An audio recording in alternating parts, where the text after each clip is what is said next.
Hi everyone, welcome back to Trunk Talk. My name's Charlotte and I'm Pat. that's right. Gabby is still away on her vacation this week, so we've brought in the big guns to tackle quite an interesting topic that I think a lot of you guys are really going to enjoy. For today's vehicle, we are sitting in the back of a 2024 Kia Carnival SX, and usually when people think of a minivan, they think of family, which is perfect because what are we? Family. We are family. If you did not know, Pat is also known as Dad. And what we're going to be talking about today, because we like to cover all facets of the automotive industry, is we're actually talking about, wait, can I buy a car dealership too? And you're going to hear it from someone who's an expert and someone who's a lot more experience on it than I have, because how many times have you done it? I've been involved in 4 transactions. There you They weren't go. all necessarily for me, but yeah. That's 4 more that I've been involved in. So today we're going to do a little bit of an interview style. So you're not really going to be hearing from me. So you're blessed in that way. But we're pretty much going to go and get right into it. So first things first is I want to ask, why would anyone even want to buy a car dealership? Sometimes you have kids that are unemployable and they need a job. Guilty as charged. So Now I make YouTube videos. Really the number one reason is you can provide a great living. Yeah. And ultimately it's a vehicle to allow you to be really generous with people and provide for your family. When I think of it as kind of baseline as to like just a really broad sense as to why people would want to buy a dealership, it's like basically you are selling something that, especially in North America and Canada, when we live in such a big country, driving is such an important thing. And Sure. Where we live too, like we don't have great public transit. Like it's not great. It's not super. But basically you're selling something that pretty much everybody wants, and that is very, very in demand too. So just kind of looking at it from that general sense is why I think about it. But Yeah, it's definitely a need where we live, Yeah. for sure. But Yeah. why did you want to buy a dealership? So I started in the car business, and the first 6 weeks I absolutely hated it. Facts. Did not I resonate with that. did not enjoy it, and then like around month number 5 or 6, I did really well and had a great paycheck. Yeah. And so I thought maybe I'm onto something, and I decided at that point that if I was going to do it, I wanted to eventually own my own store, and so. I went back to school like part-time when you were little. And I'd get up at 5 in the morning and do my reading and work on an MBA, and made sure I had an accounting focus, and worked away at, every step I made was in line with I wanted to own my own dealership. Yeah. Yeah. So where did you actually start? Like what job position did you start in when you got into the auto industry? Yeah, I started in finance. I was working for Lockwood Chrysler in Oakville, Ontario, and my mentor was Jay Lockwood. And he was, and still is, an incredible businessman. I learned a lot from him. And it just so happened that his supplier, my father-in-law, worked for, and so he kind of got me in the door. And my first interview was with the used car manager, and he kind of, was gruff and said, "Patty, I hear you want to get in the car business." I said, "I do." He said, "Well, we're looking for someone who doesn't mind working a lot of hours and isn't going to quit in the first 6 months, and or 6 weeks. Or 6 weeks. And I said, "I love working hours, and why would I want to quit?" And just kind of gave him every answer he was looking for. And so they hired me, and I really had no experience. I really didn't deserve the job, but I started figuring it out. Now this is something Gabby and I were talking about because I know this because of growing up, but you have a crazy good memory. But were you ever really an auto enthusiast, like as a teen? No, not at all. So no interest in auto at all. Did you have any business experience as a teen? No. Okay. No, I was useless. So there you go. So if that's you, don't worry. Yeah. Oh, here's another question. Did you graduate from high school? No, I didn't graduate from high school. All right. So this too could be you. I do have a university degree, but yes. I'm technically a high school dropout. So, okay. So you had no experience in cars. You had no experience in business. I had no experience in sales. Yeah, so nothing. Yeah. What is the difference between you in that position versus someone else who might be in that position too? Like, what is it that you did to really set yourself up for success? I studied. Yeah. And so I studied the automotive industry, and I studied sales and became pretty good at it. I learned how to connect with people and lead people, manage people, get the most out of them. And all of those skills made me more valuable. And then, I had the knowledge. Like, financial management's a big thing when it comes to running Absolutely. your own company. And so I'm still a student of the business. Like, the car business has changed like 3 times just since 2020. Yeah. And so we are constantly learning and adapting. Yeah. And so being a student of the business was the thing I did different. Mm. Yeah. Yeah, that's a really good answer. Yeah, it all came down to pretty much working hard. Mm-hmm. But yeah, and you do. And I've seen that growing up. Like what you said is when I was little, I remember you working a lot, but I don't remember you being like absent or anything like that. Like, I never felt like you were working too much. Good. Yeah. Because I was working too much at the beginning. You were working a lot, but you guys were so little, like, you wouldn't have known. No, I still felt like you were always really involved when I was growing up. So yeah.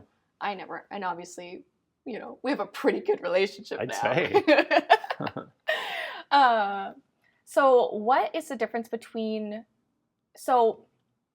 question, I'm figuring out how I want to formulate it, but when it comes to starting a dealership is you can either go, the used car store route or getting involved with a manufacturer and selling new vehicles. Sure. Why did you choose new vehicles?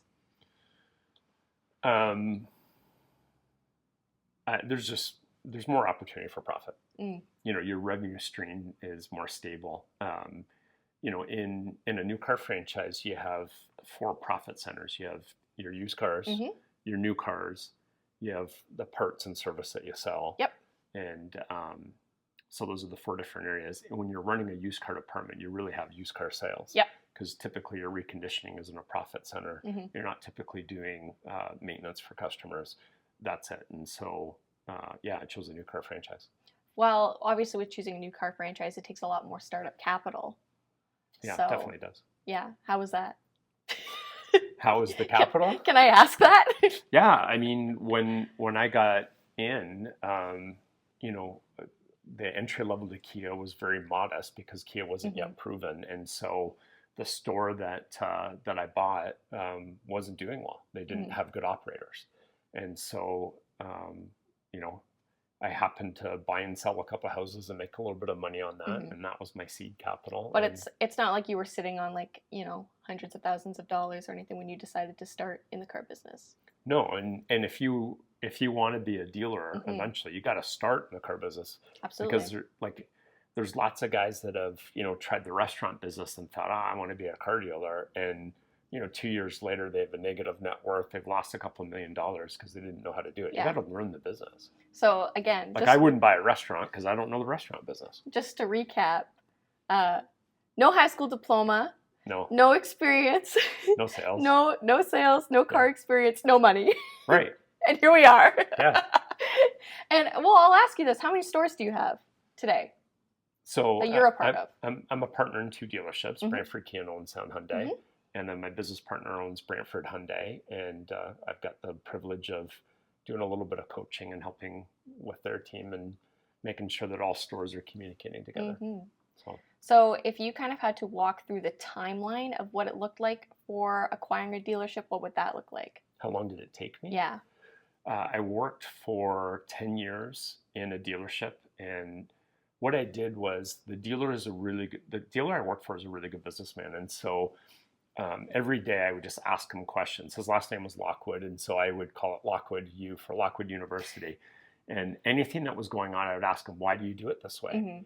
And a lot of the principles that he taught me is how we run the store, And so, it took me 10 years. At that point, I had, I think my initial investment was $300,000. And we bought a store. Yeehaw. Yeehaw. Very fun having a store. Yeah, so it still took time. Like, it took a lot of time. And from there, you obviously worked in finance. Obviously, now you're a dealer principal. Did you work in any other departments? I mean, I've now worked in every department. Yeah. A lot of times dealers come from the sales side and they need to understand fixed operations because customer service is, it's very demanded in that area. And I had my daughter work in customer service, and that's where, she came home crying every night. And I learned that maybe I needed to spend some time there and figure out what was working well and what wasn't. Yeah.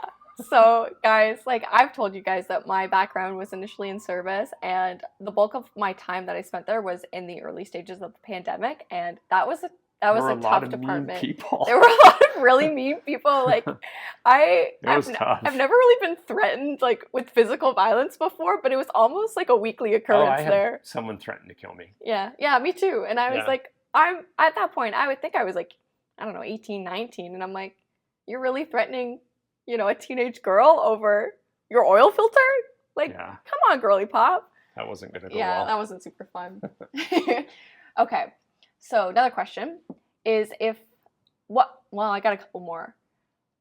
If there was someone who wanted to get into the car business today, what would be your line of instruction for them if you were mentoring them? And then also, what would you go back and tell yourself either before you got into the business or when you were just starting out?